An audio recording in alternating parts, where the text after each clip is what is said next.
Yes, I am hungover. Yes, I feel like trash. And Tottenham have sent me to drink on New Year's Day because of that loss against Southampton. But hey, who cares? Happy New Year! Yes, hello and welcome to another episode of Hollie's Hotspurs. And on today's episode, I'll be talking about the Southampton game. If you are new, please leave a like on this video, comment what you thought of the game below, and hit that subscribe button. Yeah, I don't really know where to start because I don't think we actually really started at any point of this whole game. The game started like it does every single game at the minute. We start sluggish, slow and asleep, and new decade, new year, but who cares, we're still going to play the same old Tottenham way. It was just so lethargic. I mean, we can't even blame the sea air because it happens every week. I did get really excited because I saw Ndombele's name on the starting lineup again, and I was pretty optimistic because going to St Mary's, playing against Saints, we normally have a good run of luck and good fortune. Not today, not in good old 2020. Right from the start, there was players unmarked. It was just a complete mess. I don't think the back four really knew what they were doing, which is a pretty much standard reoccurrence at the moment. So many fouls flying in left, right and centre from both sets of players. It wasn't just all Saints, we were throwing a few in. But I honestly thought Dele was going to get given a pen.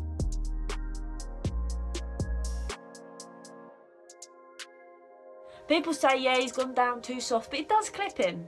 It does clip him. We're a bit unlucky not to get that. But we can't then pin our hopes on getting a VAR decision. We played poor the whole game, there's no doubt about it. I think maybe the only positive, if you can find a positive in this game, was the fact that Tanguy was bossing the midfield. I can't wait until we get a better replacement for Eric Dyer, because yes, I think we need a CDM in there just to allow Ndombele to go on and push further up the field, because what he does that far back up the field can be replicated further on and can be creating goal scoring opportunities. Like we know, he can score himself, so it's not as if that's something that can't happen. But I just want a better CDM than Dyer, because I don't think it works with Sissoko and Ndombele. Sissoko hasn't got the right mindset going forward, and I feel like Ndombele is trying to do two roles at the minute, and it's just not working. We haven't got the right setup of play. It worked really well when we had Dembele and Wanyama. Now, Wanyama wasn't the best of player, but at that time the dynamic worked. We need to find a player that complements Ndombele correctly. Then it went from bad to worse. Take a look at this.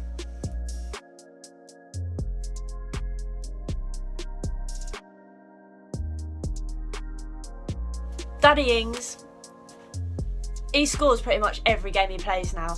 He was a threat from the start, and I don't really like Saints, but I got handed to him. That was pretty spectacular. The way he takes Toby to the shops, and then Gaza stands there like a lamppost. I feel like Gaza should have really done something like maybe dive, but he wasn't really feeling it. He was just a lamppost today. So yeah, it's 1-0 Saints in 17 minutes. I'm thinking to myself, here we go again. The standard Tottenham way of things, way of life at the moment. And thinking to myself, I thought, oh no, it's alright, we've got a goal behind. It's a weird contraption at the moment that when we go a goal behind, we somehow spur on and try and score ourselves or get good chances. Yeah, that weren't happening today. Not at all. I've never seen Dele give away the ball so much, nor have I seen Dele fall down so many times. Just stay on your feet. Mike Dean isn't going to give anything. Just carry on playing. And when I thought things couldn't get any worse, our best player, Ndombele, goes off injured. For me, I don't know, could he run it off maybe? Then him not wanting to play Boxing Day, maybe he's still a bit got something in his head that if he gets another 2 knocks or something, he's going to be worse off. I don't know, but he comes off and on comes Lo Celso.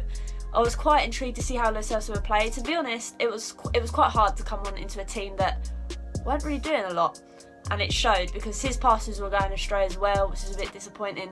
I think that whole game, I think the first half we didn't really create much, but the things we created we should have put away. We had one instance where we had that shot from outside the box where the keeper saved, Dele was looking for the rebound, but the keeper manages to pounce on the ball and tap it away for a corner. And then straight after that, from that corner, the ball comes in. Vertonghen is practically unmarked, but he skies the ball over the top. For me, he should have tapped it in.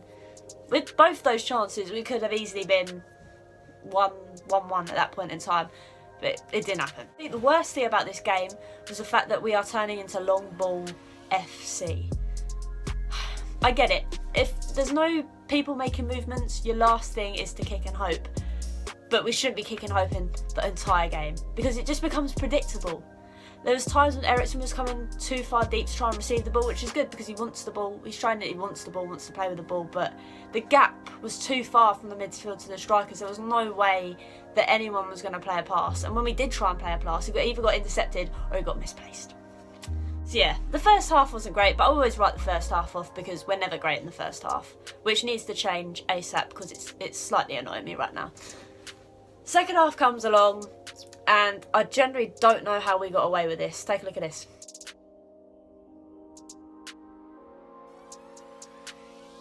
I thought the rule was, if it hits your hand, regardless, it's a penalty.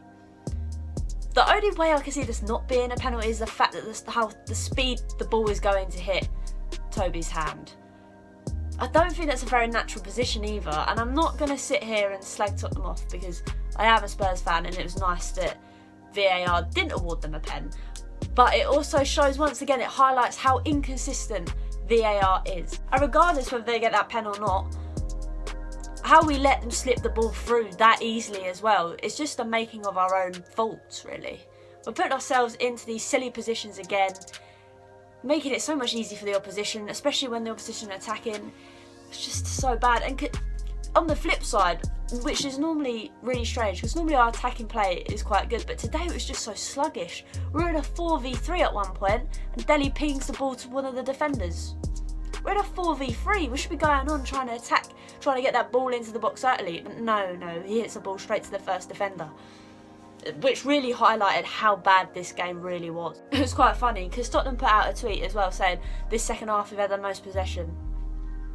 Everybody looked and thought, no, I think you're lying there, and they did delete their tweet, which is embarrassing in itself that our own admin think that we were playing quite well in the second half. I mean, we finally got our first chance in the second half in the 86th minute of all time. Lucas has a shot, but it deflects wide after the Celso cuts the ball back to Sessegnon, who puts a half-decent cross in. I think it should have been a bit better. Finds Lucas somehow, and then Lucas has a shot. Fortunately, it doesn't go in. I mean, when Lamela came on, I think Jose's subs were a bit slow as well today. Like, he only made changes because we had injuries, which is fair enough. If he already made a sub after those injuries, we would have been a bit screwed. But yeah, it was a bit late in making these decisions. I felt a bit potchy today, if I'm honest. Which shouldn't be said. We need to give Mourinho time, because when Mourinho has come in, he has got us more points on the board. It's just this clean sheet and this defending. For me, if we're going to talk about transfers real quick, I ideally want a left back and a right back. No question about it. Maybe one good centre-back as well. I think Jan isn't going to sign another contract. If he does, it'll be alright, but yeah, we need another strong centre-back. And personally, like I've said before, a CDM would be quite good. Someone who's better than Dyer. Just so we get the right balance with him and Ndombele, because Ndombele is our key player at the minute. Whenever he plays, I know like today he had a bit of a glass foot, but yeah. Another disappointing thing was Harry Kane as well. Harry Kane had one job, was to stay onside from that free kick. He doesn't, but he taps it home, it's offside. For me, it's offside by an armpit again, but there we go. And he pulls up with a hamstring. So that's our striker gone, so we'll probably need a striker in the transfer window, maybe Timo Werner. So yeah, I'm not very happy. This was the one game I really wanted to win, considering that I live in Southampton. So yeah, I'm going to get so much stick, can't wait. But yeah, Southampton did deserve it today.